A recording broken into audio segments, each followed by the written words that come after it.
Mm.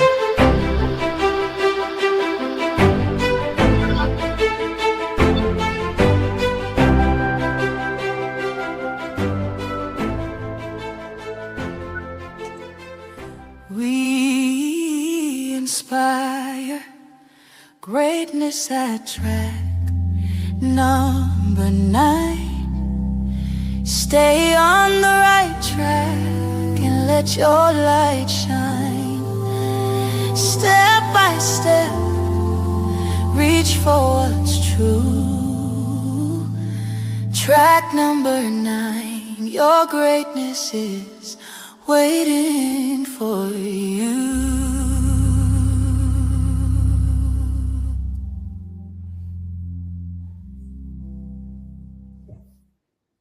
Good morning, good morning, good morning, good morning, and welcome to track number 9. As you can see, I'm just all full of smiles. I'm just tickled for some reason.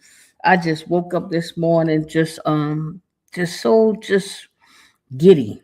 I'm just so giddy and just so happy to be here, to be alive. As many of you know, recently had a little bit of a mishap. They call it a heart attack. Yeah, I really was trying to get some attention. I went out and had myself a heart attack. But guess what? To God be the glory. I'm here. I am well. I am doing well. That's just God's grace and mercy. So I want to first say that here in Maryland and in New York and a few other places, we recently had primary elections. And you know, elections is something that I like to talk about because I always feel like whoever we have representing us and whoever we have that's in office, that is our way forward.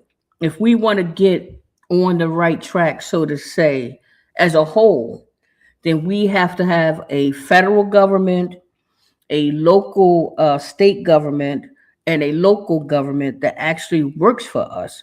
Because much of the progress that has been made in this country by immigrants, people of color, women, have been at the ballot box.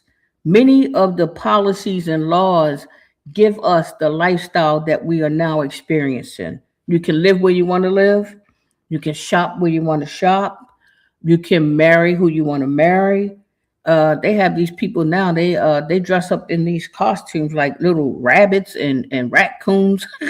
I think they want to marry each other. The raccoons want to marry each other. But you can be a fairy. You can just do anything you want.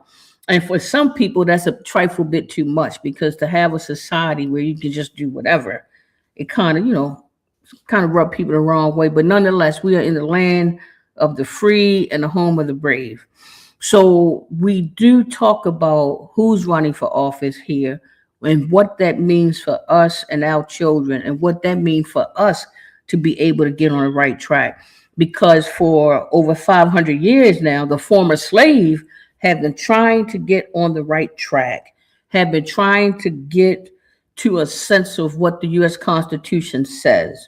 If the U.S. Constitution says that good morning, Sister Michelle, if the U.S. Constitution says that I have the right to bear arms, then a brother in California, Castro, he should not be shot and murdered because he told the police officer, listen, I have a firearm in here. And that is his God's given right.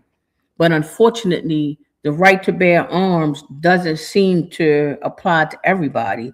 So we have to constantly push for all of those rights that's in the U.S. Constitution. Give you another example, stop and frisk in New York City. Stop and frisk was something that Giuliani had implemented. And if you were Latino, African American, a person of color, then you most likely were the one to be stopped, really just for nothing, just because you were black or Hispanic or whatever. So again, the U.S. Constitution lays it out as a citizen, all of the rights that I have. So we're always going to talk about politics and who's leading us because we all, as a nation, regardless of whether you're a woman, white woman, black woman, a male, female, we always want to make sure that we're being led by people that's going to really help us to see and feel freedom because that's what the country guaranteed, that everybody here is supposed to be free. And we tout that. In fact, I got a little pen here that I had gotten from the 250 sales yesterday. They're celebrating 250 years of America, you know. And a good friend from Allendale, that community invited me, so I decided to attend. It was really nice too. But anyway, we have had elections. Oh, the other thing is that we are trying to roll out this call in where the people who are guests can actually call into the show and share your thoughts and share your vision about, you know, staying on the right track and how we move forward. And you can help share with the topics that we're going to go over. But today we are going to talk about this primary election. My God, here in Maryland, the primary elections were really, really heated. You had some contest that was really heated. I'm going to share with you. I shared with you previously. I don't know what this outcome is going to be or what actually happened or if the charges were dropped, but it had got so heated in Montgomery County, District 39, that allegedly Delegate Gabriel Acevero supposed to had struck physically, punched somebody in the face that was a part of the Montgomery County union, the government union for government workers or whatever. And I don't, know what happened. I wasn't there. But Sister Michelle said, Monica, I want to get your opinion about Texas putting the Bible and Christianity in public schools. Do you believe that the church should be separated? So I put that down as separation of church and state. Thank you for that, Michelle. That's something that we can discuss. I wish we had our call in line so eventually you could, call in, but we will. We will have that. A separation of church and state. Brother Ronnie, I always love to see my brother, man. Good morning, dear brother. Ronnie Smith, man, my man from out there, Harford County, amazing person. This brother has started from the bottom to create his business. He's got a detailing business. He got his own shop and everything. And that's the goodness of our Lord. Because this brother been away for many, many years. And people had got like a 40-year head start on Brother Ronnie. But guess what? He's doing well. He's a good person. And you guys need to patronize him.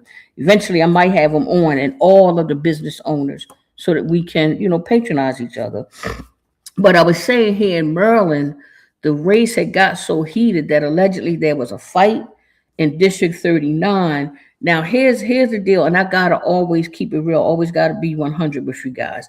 These are the representatives in District 39 of Montgomery County. Senator Nancy King, Delegate Greg Weems, and Delegate Leslie Lopez. Now, the word on the street is that for 2 election cycles, Senator Nancy King has been trying to get Gabe off of the ticket, like out. I don't know why they're colleagues out there. They should be able to get along. Maybe they don't get along well, but she allegedly has been intentionally trying to push him out. And something like that happened here. And I had shared that with you guys. Frank Conway was pushed out. And unfortunately, Frank did not prevail. All of those mailers that they sent out about Frank voting with Trump and all of that stuff worked. The PAC that I had mentioned, and I told y'all bring a pen, the American Future PAC. They represent FanDuel. They represent, what's the other online big one? DraftKings. All of the online gambling, digital gambling they represent. They spent $41 million. Hey, good morning. My brother Johnny Jones, he says, first Monday the 12th annual Freedom Family Cookout will be held Saturday, August 22nd at the Swan Pavilion in Druid Hill Park. It's always huge. First Mondays always have this annual Freedom Cookout. It's going to be August 22nd, 2026. I'm going to make sure that we continue to post that. And this cookout, man, you got people who attend this cookout. My man, Harold Diggs is here. That is crazy. Brother Harold from up Emerson Village. He works with the young people. So happy the brother Harold is here. But I'm going to make sure I continue to post that because that event, man, when you go to this event, you're looking at thousands and thousands of years of men and women who have spent behind the wall. They have come home and are doing well. You might run into somebody who spent 40 years incarcerated, 30 years incarcerated, 15, 7, 8, 50. So for these people to be able to return to our communities and work with our young folks and help to build up those same communities they tore down, that is God. That is God moving us in the right direction. When you have a man or a woman that understand what I went through and how the children and the youth are making the same decisions that I made. They come from the same circumstances. And for them to be willing to try and assist and help us to have safe communities, that's a blessing. So I'm going to make sure I post that so everybody get a chance to come and see what freedom looked like. After 50 years, woo-wee, you're going to enjoy every single day above ground. And I think we all should take a page out of some of them brothers and sisters' book because they have hit the ground running. Sister Cynthia Swan, hey, good morning from the Tremont community. Good morning. But we all could take a page out of Returning Citizens book because they they are living well and not taking life for granted. Brother Hurl said that July 1st, the community meeting is going to be at St. Bernardine's about broke down garages. Okay, thank you, Brother Harold. Everybody that's from Edmondson Village area and everybody that's from up in that Southwest District, make sure y'all attend that meeting. But I'm going to go back to what I was talking about in terms of elections. Gabe Acevedo with this alleged offense, but that's just one of them. Because what you have seen is that people have just straight up, like, if me and you are on a Democratic ticket and so and so's on a Republican ticket, people are just straight up just pushing you out. They saying we don't want you representing us on this team, so we're going to do everything to work against you, and they don't hide it. Usually they be in the background hiding that stuff. But again, because of campaign finance, you can always go to the State Board of Elections and you can find out where an elected official actually get their money from. And most of the time, wherever they get their money from, that's how they vote. Sister Michelle Madison said people were coming to the polls asking me if they could vote because they were formerly incarcerated. Yeah, and see that's another thing. How do we get this message out? Because I personally, along with Common Cause Maryland, ACLU of Maryland, Out for Justice, Life After Release, my organization, Maryland Justice Project, and so many more, we have worked year after year after year after year to make sure that people returning from incarceration can vote. Let me give you a major victory. In 2016, in Baltimore, Maryland, it was signed into law that as soon as you come home from in actually throughout the entire state, but as soon as you come home, good morning, Brother Vinny. I'm Vincent Gregory here. I love you. I love you. I love you, brother. But as soon as you come home from incarceration, whether you're on parole, probation, your voting rights are automatically restored. Automatically. So let's say in 2026, 8,000 people, and that's about the number. Every year, about 8,000 people return to Baltimore that are, returning citizens. So 8,000 people could have voted automatically.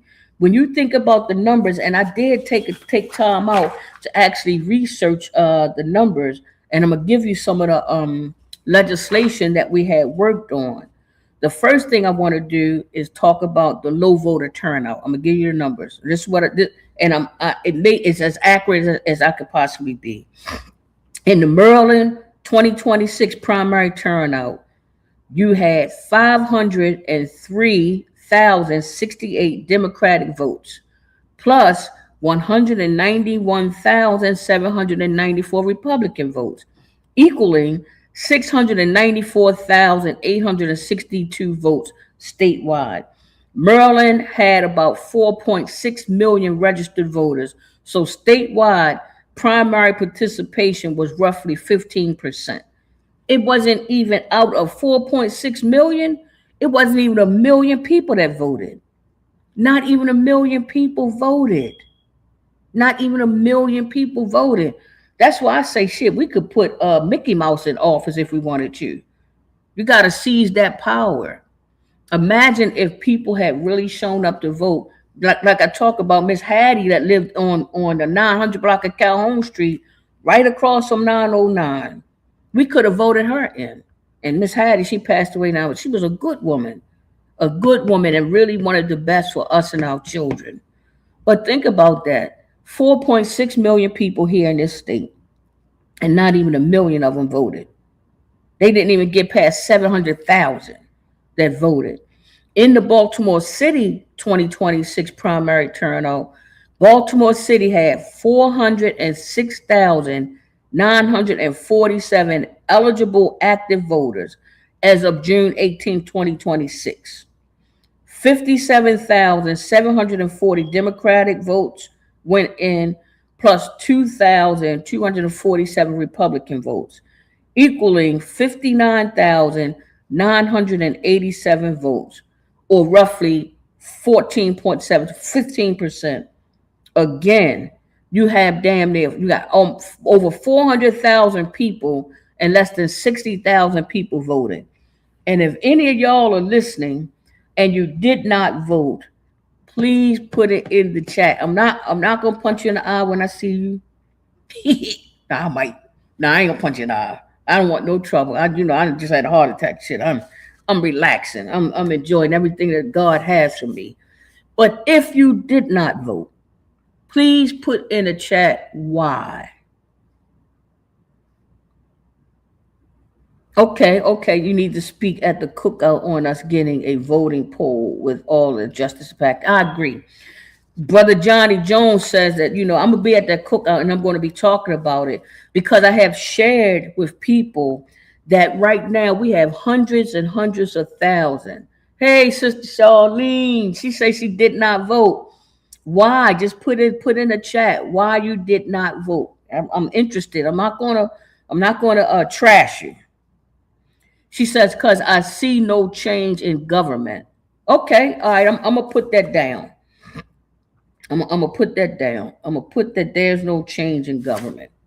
And we're gonna talk about that. I'm gonna hold that. But like Brother Johnny Jones has said, I'm gonna make sure that I come there because since I've been home for like damn near 20 years, be honest with you. Good morning. How you doing, Peaches? That's Miss Lloyd. That's my good girlfriend. That's Margaret Lloyd, honey. That's my good girlfriend. I love her. She's a beautiful person too. But I was saying that when it comes to ex-offenders returning citizen, almost everybody in the state of Maryland has at least one person in their family that's formerly incarcerated. Some more than others. Somebody got an uncle, cousin, mama, daddy, shit, grandmama might be formerly incarcerated. And now I've been talking about galvanizing this ex-offender vote, this returning citizen vote, getting us all on one page so we can exercise our power. And I'm gonna give you an example of how that works. You have what they call voting blocks. And voting blocks are where the gay lesbian community, the people who are running to office will pander to that community because they know they come out and vote. The other solid voting block are older people. Older people vote, man. If you've ever been an election judge or if you went and voted, you see people coming up to the, walking to the polls on their walkers. They 90 years old. My grandmother was 95 when she passed away last year. She voted. She couldn't get out, but she had that mail-in ballot. She made sure she voted, whether it was from the hospital bed. So you got a solid voting blocks. Hispanics and Latinos, they are turning out to be a solid voting block. So people will go after those people who are solid voting blocks. African American people used to be a solid voting block. Good morning, Crystal Jackson Parker. Good morning. But the African American people used to be a solid voting block. But it's gotten to the point now where they don't have to make promises to the African American people. They don't need our vote anymore. And if they don't need your vote, then they don't have to do anything for you. The only time that people are going to do something for you is if they know they need you to get them in office. And not only if they know they need you to get them in office, but once they get in office, if you don't hold them accountable, then yeah, like Charlene said, she don't see nothing change because they don't have to do nothing for you.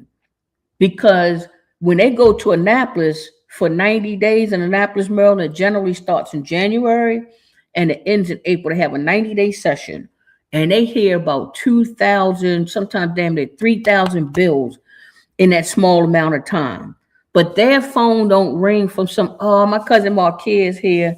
She makes these berries and these little party favors, and she's the cutest thing ever. My little cousin Marquez is like a little model. She's gorgeous.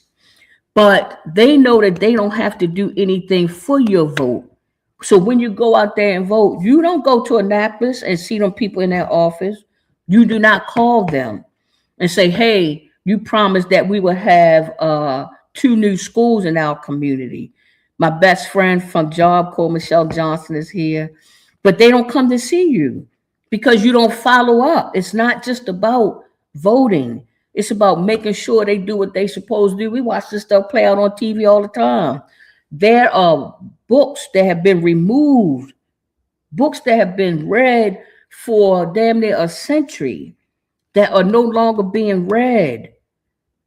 Tennessee, Mark Twain's books, Huckleberry Finn, books by Toni Morrison.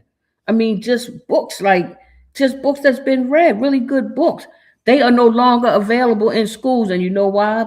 Because a few women, and it wasn't even a lot, kept going to the school board. Do you go to your school board to see what your children are learning? You have to. This stuff, it requires involvement. So if you, Charlene, don't see any change in government, one, it's probably because you didn't vote, honestly. You get to see change when you actually vote and you vote for people. They always, like, folks that try to put out there, my man, Wayne Baker, cool dude, live up here in West Baltimore, but he put on Facebook, name one thing that President Obama did for black people. Oh my God. And that conversation just took on a life of its own. And when we don't know the policies, we don't see change in government because we don't know what's going on. I can name three things that has impacted Charlene because somebody's in office that shouldn't be there. Number one, people who needed assistance, women who are working and that need public assistance, they are going to have a hard time getting it because the food stamps and the system has changed. In order for you to qualify for food stamps now, you have to be in a training program, some type, I think they accept drug treatment program. You have to be working X amount of hours and some other things that go along with it.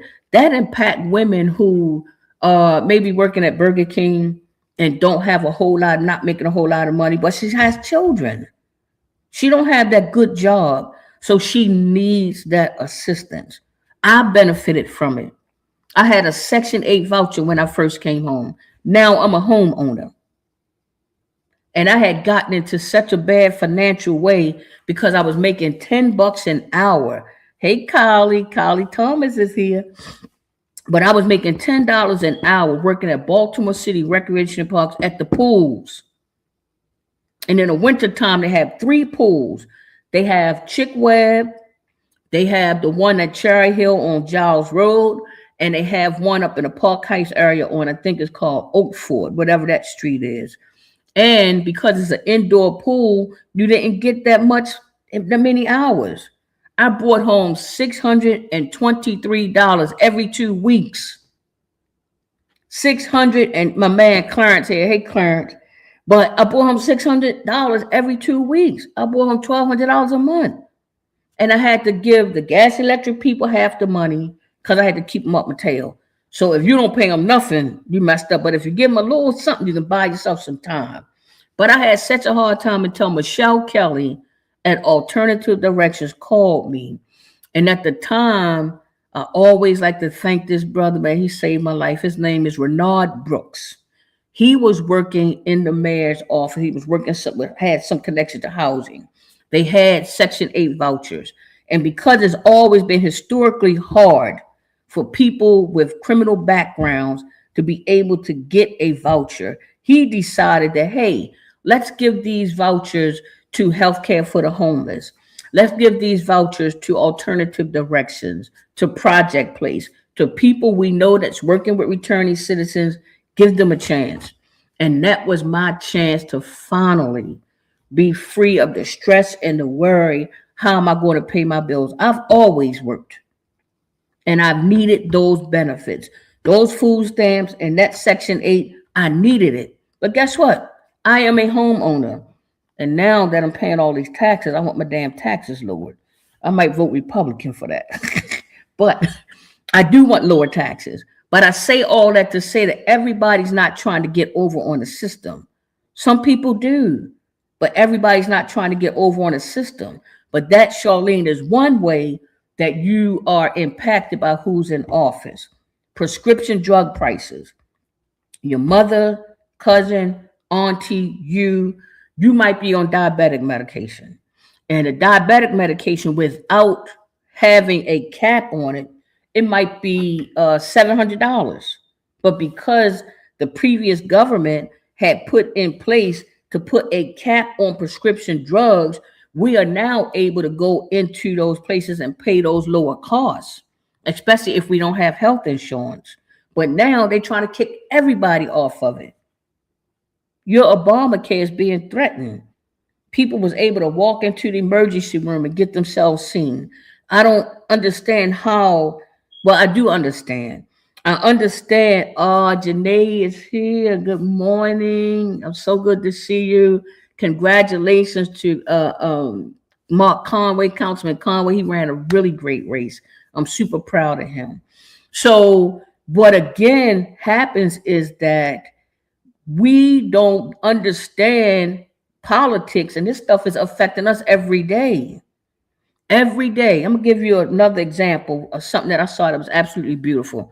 Down in Annapolis, they had this sister that kept coming every year to try to get this law passed because her son was on the spectrum, autistic, but he's functional, he drives, and if he get pulled over and he's not responding to the cops the way they want to, they could kill him or shoot him, because they do that a lot. When people are, different, or they say, put your hands up or move over, somebody might not understand. It might be saying, hey, what's going on? You could scare him if he's on a spectrum, if he have Asperger's. So she had went to Annapolis and she kept on asking them, can we take the motor vehicles identification?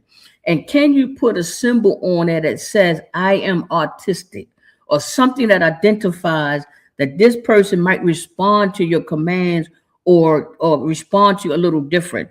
It took her years, but guess what? It is on there now. So that means that when people, man, that thing get me emotional, because people have children that are autistic and are on a spectrum. And to see them sometimes gunned down in the street, they just killed a boy right up here in front of the 7-Eleven on Franklin Street about maybe a year ago. Back in February, actually. He was in traffic. And the people couldn't get around. He was posing a threat to himself and to others. The police show up on the scene and they tased him and tased him until he fell on the ground. And the ambulance did not come. The police called for an ambulance. The ambulance never came. And the boy died. It's so many, people who have psychological challenges. They are killing them. The family call and say, hey, my son, he's acting. And they already tell them people on the phone. They already tell them that he has special needs. So please, when you come, please understand that. But as soon as those people come, they kill them. They kill them. And it's not right. It's not right. It's not right for people who are mentally ill to keep getting killed by the Baltimore City Police or by the police in Maryland. So when a lady went to Annapolis and did that, it's now the law. So if you have children that are functional, artistic, and Asperger's that are drivers, or just period, make sure that they have that ID and make sure that they get on that ID. That they are, challenged in that way. So when people say, "Let me see your ID," they'll be able to see that thing. And that lady walked. She did that year after year. She came to Annapolis, and it finally was changed. In fact, I always tell you, bring a pen, Google it. Google the idea that here in Maryland they have a special driver's license, a special ID, Maryland Motor Vehicles ID for people who suffer from that. And I'm saying all that to say that things do change, but because of propaganda and because people are saying that, what did Obama do? That's a talking point that comes from, these white organizations. They put that stuff out there and people start to repeat it. What did Obama do for black people? And all you gotta do is Google it. Look at the man's policy and think about your life and how it impacted your life. Were you able to go to school on a Pell Grant? Did you get yourself a degree? I've been getting all emotional. My little eyes get all shiny and stuff. I get to talking about human beings and people and their babies and their mothers and their family and their children. And that stuff kind of moved me. Um, but I'm saying, like, look at your own life. What about rent control? Rent control was a policy that used to be here in Baltimore where they used to be able to have to put a cap on it, where they couldn't charge you X amount of dollars, but they had what they call in politics a sunset. The sunset on that policy, like they'll make a policy and they say, well, we'll do this from 2021 to 2031. And if 2031 comes around and nobody decides they want to reinstitute it or whatever, then that goes away. But think about how much rent you're paying now. Think about these slumlords and how they continue to just take the price up every year.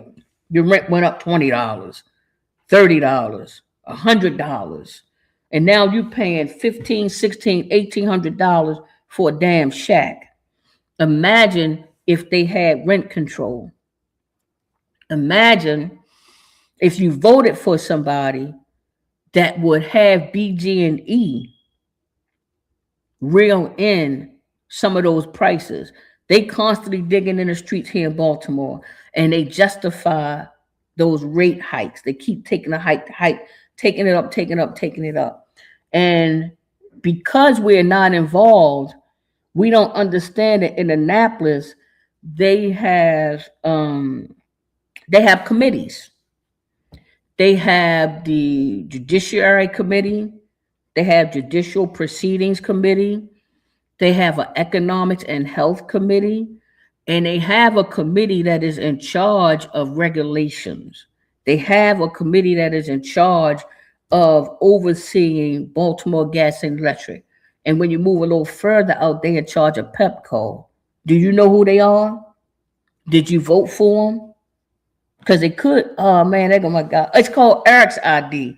That's my man. That's Braxton Street. I should have known that sweetheart. He's another sweetheart, man. Braxton. Good morning, Sister Gail Evans is here. It's called Eric's Law. Thank you, Brother Braxton. Google it and look at it, and then you can see how one woman can go and talk to the people who are elected and in office and force that change. The same way that those ladies forced that change to get those books out of school. In some school districts, it might have been 6 of them. Yeah, a sister said it was very sad. Voters were not engaged and did not educate themselves. Yeah, and that's part of the problem. How do we educate voters? How do we? Dr. Farmer is here. Good morning, Dr. Farmer is perfect for this conversation. But how do we educate voters? How do we get people like Charlene that says, I don't vote because I don't see no change? Things are not going to change if you don't vote. I can tell you that. It's not going to change because you have the power to put somebody in there that will actually listen to you and will actually push the policies that you want. Do you know the policies that you want? Do you know what it is that your community want and need? Because the people who are winning are the people who are involved, and you don't have to have a lot of money. I just won re-election. I just won re-election for the 40th district, and it wasn't because I had a lot of money. The signs that I had got, I had a friend of mine that helped me out to get those doggone signs. Brother Ronnie said he was president of the United States, so he had to do things to help all people. How many people have health insurance now? I'm one of them, and I'm a black man. That's right. That's right. Like things, the policies that impact. Again, we have to look at. Thank you, cousin. Yeah, I'm happy about my re-election, but we have to look at what it is we need. The difference with black folks now and black folks then is that they had an idea of what they needed. They wanted the right to vote because people were getting murdered. If you went to try and vote, they would shoot you and kill you. They don't want you to vote because they understand if you have voting power, then you can determine your own destiny. It is non-voters who don't understand that. They understand that. And they try to convince you that your vote don't count and nothing's changing. And it's working. And they have been doing that for year after year after year after year after year. In fact, it's so bad that the 1965 Voting Rights Act, thank you, Dr. Lamb. Thank you. I appreciate you. Yeah, we're going to have Dr. Lamb on this show soon, man. Hey, Brother Aaron, it's good to see you this morning, Aaron Jones. But the 1965 Voting Rights Act, they have to come and vote on that thing ever so often. They still don't want black people to have the right to vote. It's still not etched into law. At any given time, if they do not reenact it or bring it back, then black folks don't have to worry about voting because you won't be able to vote. And that's exactly what's happening right now. We see it. It's happening right before our eyes. They just had a case, and I shared this with you before. Again, bring your pen. They just had a case about 2 weeks ago that was decided by a black judge that the current Trump administration cannot have access to Maryland's voting roll. They want to be able to access every single voter, which has your social security number on there, your address, everything about you, all of your information, because somebody gave them an in. I personally believe that whoever worked at the State Board of Elections here intentionally sent out 500,000 ballots to the wrong people. What happened was the ballots that were supposed to go to Republican voters went to the Democrat voters. And the ballots that were supposed to go to the Democrat voters went to Republican voters. And I want us to demand to know who did it. We need to investigate. They need an investigation. We want to know who was responsible for it, and it should be fired. They should be fired. I don't care if they black, brown, purple, 120 years old, or 7. They need to be fired. And we need to know who made such a grievous error. Because I personally believe that if we had that investigated, it was done intentionally.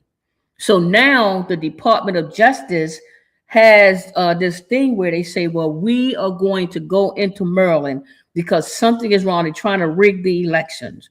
But fortunately, the federal judge shot that down, but they're not going to stop. The attempt is to nationalize our elections. And once you nationalize the elections, the president of the United States will be in charge. They would collect the ballots, they would count the ballots, and we all know how that would go. Sister Dr. Farmer says, I don't know how that could have been a mistake. Me either. I don't think it was a mistake. And I think anybody that's listening, one of our viewers had said we have to exercise our ability to vote so we can place representatives in office that reflect our interests and not simply self-serving interests such as people like Monica Cooper. Hey, put me in office. I know that's right. Amen. I'm not trying to earn nothing but some favor. I told y'all I raised hell. So I want to go to heaven. I'll be cussing. Sometimes I'll be drinking. Oh, I do so much stuff. But to God be the glory. Amen. Remember last week I told you I'll be splitting. I used to split that money with Jesus. He got a quarter and I got a quarter. And I would go to the store. I don't know what Jesus did with his 25-cent donation. But I know I took mine to the penny candy store. Amen. But anywho, I was saying, that it's we're just in a bad way, and when we don't vote, it just get worse. I just read y'all the numbers. I don't know how, in God's name, so many people stayed home and did not vote. But I'm going to rely on the justice impacted community. And we are going to get something. We're going to get it together. We're going to be strong. And when they see us being strong, we don't have to call them. They'll come to us. Because when they see that you are organized and you have hundreds of thousands of voters, they'll come to you. That's why the unions are so strong. That's why everybody look for the union endorsement. 11 IEU 1199 is one. I forget the other one. The other one, man, they got a hell of a reputation. But that's why they want the unions to endorse them, because the unions have hundreds of thousands of members. Oh, that's Sister Joanne. That's my Haitian princess. Oh, I love Joanne. That's my Haitian princess there. My man Justin Lewis. Good morning. Hey, Justin. But they go to the unions and want the union support is because, Sister Janae said it's the lowest turnout in 10 years. Something is wrong, man. Something is wrong. There's a saying that says there's something rotten in Denmark, and something is afoot for people to see all of this stuff crumbling around you, all of your rights, whether you're the citizenship conversation. Good morning. Good morning, James. But we got to do something. We got to do something. Sister, I'm going to ask this question because she was willing to put in there. Sister Charlene was willing to put in there that she didn't vote. I appreciate your honesty. Put in the chat what it is that we can do to get you to vote. I guess that would be the other bigger thing. You know what I mean? Good morning. Good morning. Good morning. Good morning, Smith. What would convince you to vote? And for anybody that didn't vote, that's the bigger question. Where we can just get off of like, oh, they didn't vote. What would convince a person to vote? Dr. Farmer say she going back across the water. She getting out of here. She going back overseas. I don't blame her, man. A lot of people are excommunicating. A lot of people are leaving. They leaving the country. And it's even been people who have warned Black people, get your passports. They have warned African American people, get your passports, because we are going back to 1865. Oh my God. Kiana Johnson is here. In case you did not know, Kiana Johnson is now, okay, I ain't gonna cry, but Kiana Johnson is now clerk of the court of Prince George's County. Kiana Johnson, like myself, is formerly incarcerated. She made history. As we celebrate 250 years, there have never been a formerly incarcerated person to win an office like that. Never. Returning citizens are making history. I remember the guy in New York that was a part of the Central Park Five won office. Right now, down in Louisiana, they have another brother that came home from the federal institutions, and he ends up winning clerk of the court. And what did the Republicans do there? They decided that we no longer need the clerk of the court. They decided that in Louisiana, we no longer need that. So let's just get rid of it. See, that's the other thing they do, and why Charlene might say, well, I don't see any change. Because they like to move the goalposts. As soon as you get here and you take 2 steps forward, they want to force you to take 2 steps back. Okay, somebody said I'm with the clerk's office in the city. Hey, I'm so glad you're here because Sister Kiana, she just shattered that. I can't wait to bring her back. Before MSNBC and CNN and all the people get a hold to her, we want to bring her back because we was one of the first that yeah, that's what's up.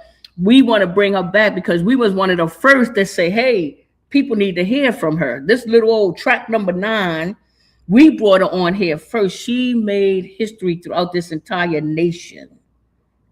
If you look and see the large, it's a large organization, and she's going to be running that. Thousands of people work under her, formerly incarcerated. And guess what? Her opponent had a nerve to try to go to her past and say, yeah, you can't trust her. She's this, she's that, she's this, she's that. Come on, man. Okay. Yeah, but she proved them wrong.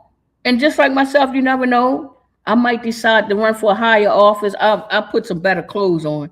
Because some people, Charlene, they look at how you dressed. Like people vote for all kinds of reasons. Because you dress nice and you got this nice suit on, they think that you know what you're talking about. Them people don't know a damn thing. And when they get in office, it shows. They don't know nothing about what's going on and they're not connected to the people. We vote sometimes because somebody done sent us these. Somebody done sent this to you 5 different times, so that make you feel like, oh yeah, I'm gonna vote that way. Or they done knocked on your door. Hey, yeah, I'm a door knocking for so and so, and they're gonna make your streets cleaner. They're gonna make your things this, that, and the third, and they tell you what they're going to do when they get in office. Well, people like Crystal Parker had been doing this before she got to office. Crystal brought in $2 million in her community, and she's not even an elected official. Look at the job that Sister Anderson had done. She was maybe 100 and something votes off of actually being elected in a 41st district because she been doing this work. You get people to tell you, this is what I'm going to do when I get there. Well, shit. I hope my aunt not here. Aunt Bernie, you on here? Sorry. But these people have been doing this work before they get there. Anybody can tell you, this is what I'm going to do when I get there. I'm going to do this, and this. How about if you guys start looking at the people who've already been doing it? I got a whole bill named after me. Senate Bill 187. Bring a pen. Senate Bill 187. It's called the Monica Coopers Act. And that's not the only piece of legislation that I've been very successful in pushing, leading on, or helping support and pushing it. I've been pushing legislation. I don't need to wait until I get to Annapolis to know what it's like to build coalitions. I don't need to go to Annapolis or to City Hall to know what it is to listen to people and do what they want me to do and move the way they want me to move. I'm already doing it. These people are already doing it, but we get fooled every time somebody send you all the stuff in the mail, or they have a little cookout bringing people together that celebrate the community, give you a damn slice of pizza and a soda and a bag of chips, and you feel something. You know, the minister always talks about how we are emotional people and we move on our feelings, you know, like we got to be less emotional and think. Yeah, it feels good. And stop partying all the time. It's all right. I told you I showed off. I party a little bit. But I try to be serious about what I'm doing, and I try to be less emotional because in the moment, that stuff feels good. Celebrating and partying and seeing people that you ain't seen in a long time. But what have that gotten us in the end? Besides going to the liquor store and making the Asian store owners rich, selling us liquor, the Middle Eastern guy selling you pork chops that he know he's not supposed to be selling, it's not halal, making those people rich, going to Jacob the jeweler and buying all of these necklaces and chains. And in the end, they say, well, what do we own? Unfortunately, they had an Asian guy, man, that came on TikTok and said, "We don't need your money," because they had shot and killed a couple of Asian folks had shot and killed this young guy who they claimed was stealing water. He didn't steal anything. They started chasing him, so naturally, you can be like, "Shit, I'm running." We don't think to say, "What are you chasing me for?" That's something you see in a movie. Other people do that. Stop chasing me. Hell no, we take off running. He took off running and they shot him 13 times and was found not guilty. And it caused attention to be paid to the Lakeisha Hawkins, I believe that was her name, in California that they killed. They killed that young child, claiming that she stole the orange juice or something. And then Rodney King happened, and that led up to those riots in Los Angeles, and they were burning down, the Asian-owned stores, and it was just a big rift between them folks, between human beings, and that's where we're at now. The Asian community, some of them had gotten on there and talked bad. Black people don't own nothing. Y'all lazy, y'all this. And the man, he said, we got stores in white communities. We don't need your money and just all kinds of stuff. So there is a boycott to say, okay, you don't need our money, good. We won't come in there and buy that hair from you. We won't come in there and buy no oils from you or them clothes and whatnot. You know what I mean? So that's currently happening now. And I don't know why God do the things he do, why, the rift between human beings continue to rear its head every time it looks like we're moving past something. They say, well, you had a black president. What more do you want? Every time it looked like we made a step forward, there's always this backlash. Like the election of President Obama really caused this backlash. I've heard some people during his election, sisters said best representation of what they're going to do is what they've already done. For sure. For sure. The best representatives that you can count on is you can look at what they've already done, and that's going to indicate what they will do. But the backlash with that President Obama, man, it's been wicked, It's been wicked, wicked, wicked, wicked. Jury duty is our duty. I agree. Imagine if people stopped trying to get out of jury duty saying, thank you, Dr. Zolikoff. That's my God. Thank you so much. I appreciate you, Doc. But imagine if we sat on that jury that freed the killer of Trayvon Martin. Imagine if that jury that just convicted that young guy 35 years, imagine if people were of diverse backgrounds that sat on that jury. So instead of people trying to get out of jury duty, they should, because it's supposed to be a jury of your peers. If I get myself in trouble and I look and I see a whole bunch of people who don't look like me, those are not my peers. My peers are in my community where I live at.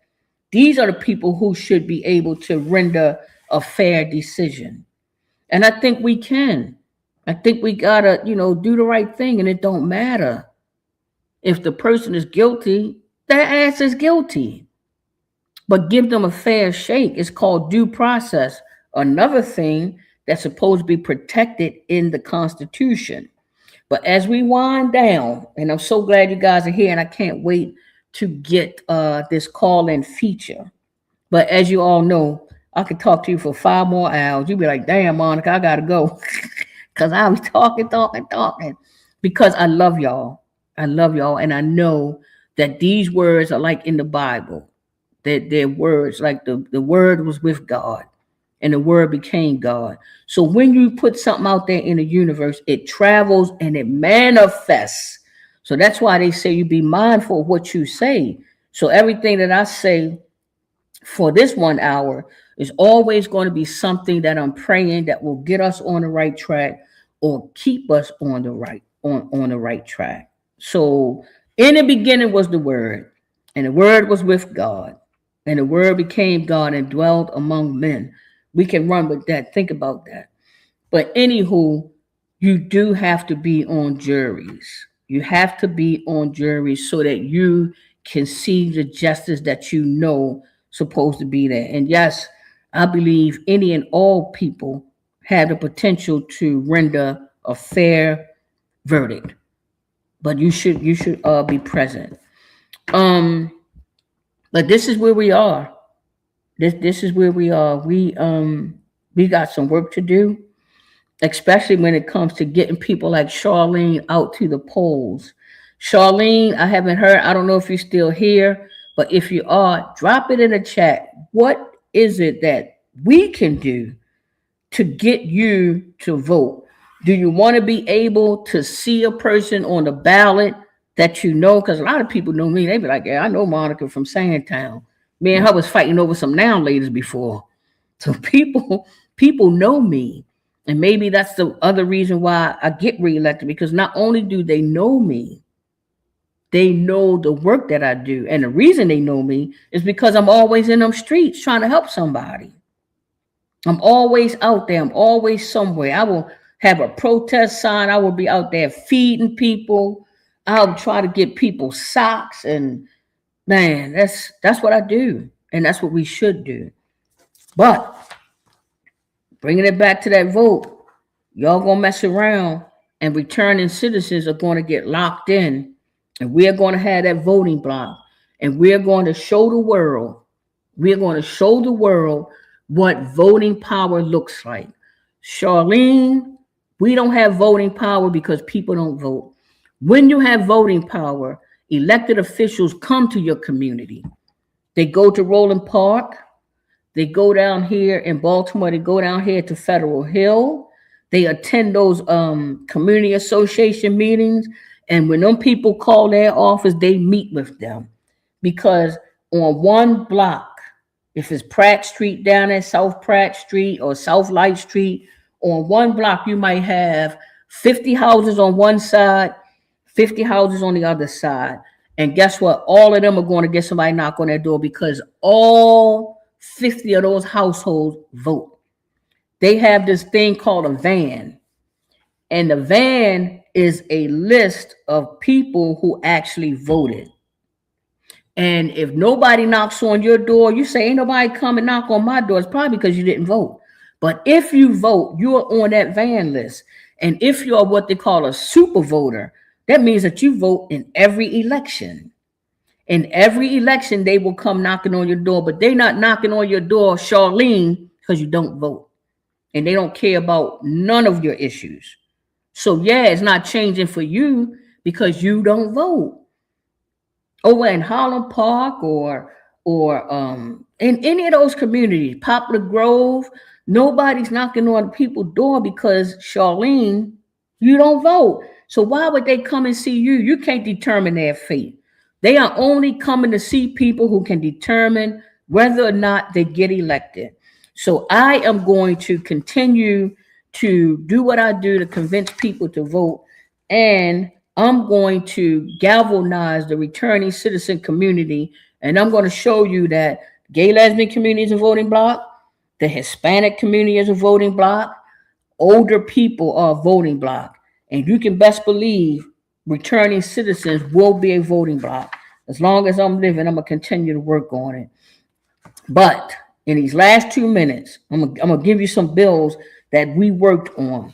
One of them was in 2015, 2016. That was HB 918. 2015 and 2016. HB 980. Restoring voting rights after release from prison, including parole, probation.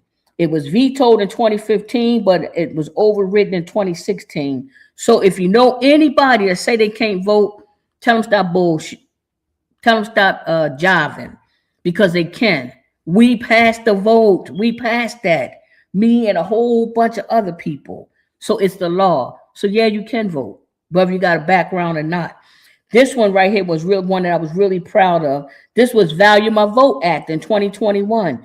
It required voting rights notice and access programs for eligible incarcerated persons released from correctional facilities. So when we passed this one, Every time when somebody leave, they would get a packet, and a packet would have a register to vote thing in there, and it would have information letting them know that you have the right to vote. This one was it was proposed. This was Voting Rights for All 2025. This is House Bill 710. And that other Value My Vote was HB 222. House Bill 222. In 2021, this was House Bill 53. Proposed removing the ban on voting by people in prison for felony convictions. So what we are now trying to do, me and my Haitian princess and my friend Amy and Nicole and Alpha Justice and Christopher Dews and my look, Miss Gwen, Miss Collins. I mean, everybody you can think of, we've been working on this stuff. But what we are proposing to do is we are proposing that even the people who are incarcerated with felony convictions, we want them to be able to vote. And some people say, well, they shouldn't be able to vote. They broke the law. Yeah, that's what they've been saying. And that's why they've been trying to keep us from voting. But you lose your citizenship, so you don't lose your right to vote, whether you're inside or not. And the people on the inside should be able to vote because they have a vested interest in who represents them. I gave this analogy when I had was in Annapolis and I, had to give my testimony. I told them the people behind the wall want to have representatives that's going to choose a good healthcare contract. They had a contract with a company called Corizon, and so many incarcerated people in Maryland died because of Corizon. Corizon wasn't giving the people with cancer the proper treatment. The people who are sick, they wasn't giving them what they need. They had one girl, unfortunately, her name was Barbara. She died from cancer at MCRW, and she died because they wasn't taking her out. The doctor at the University of Maryland says, listen, we need to see Barbara Hampton back here in 2 weeks. They would take 3 months to get the lady back down there. And there's so many people that have died because of Corizon. Now they have a new healthcare contract. But people are interested. If you're behind a wall, you want to make sure that who you elect is going to put programming in there. You want to make sure that who you elect is going to help get rid of those drugs that's in there and put programming in there that's going to help people. So yes, everybody behind the wall, regardless of what you did, should be able to vote. That's what's up next. And I might be calling some of y'all to go to Annapolis with us. And I have some more stuff, but we are at time. And of course, I could talk all day, but my producers, they got to go. I appreciate you guys. I appreciate all of your comments. If you know anybody that want to be on the show, info@marylandjusticeproject.org. Send us an email and we would gladly have you on the show. info@marylandjusticeproject.org. If you want to come on the show, just let us know. And we're working on that call-in feature because I love that you guys like to participate. I love an interactive audience. I wish I could say, and you get a car, and you get a car, and you get a car. We're not at that point yet. But we might be at the point where we might be able to give y'all a little something. But right now, it's just for us to come together for this 1 hour and thank our Lord and Savior that we're able to be here with each other for that 1 hour. And try to have some conversations about some real SHIT, some stuff that's impacting us. And I pray for y'all. You keep me in prayer. And of course, I love y'all. And I will see you next time. I'm just so giddy. I told you I woke up just happy. I am giddy. God is so good. I can't even help myself. Amen. All right, guys. Have a good day. See you next Saturday. Track number 9. Stay prayed up. Go to church. Go to the synagogue. Go to the mosque. Give God some thanks. Have a good day.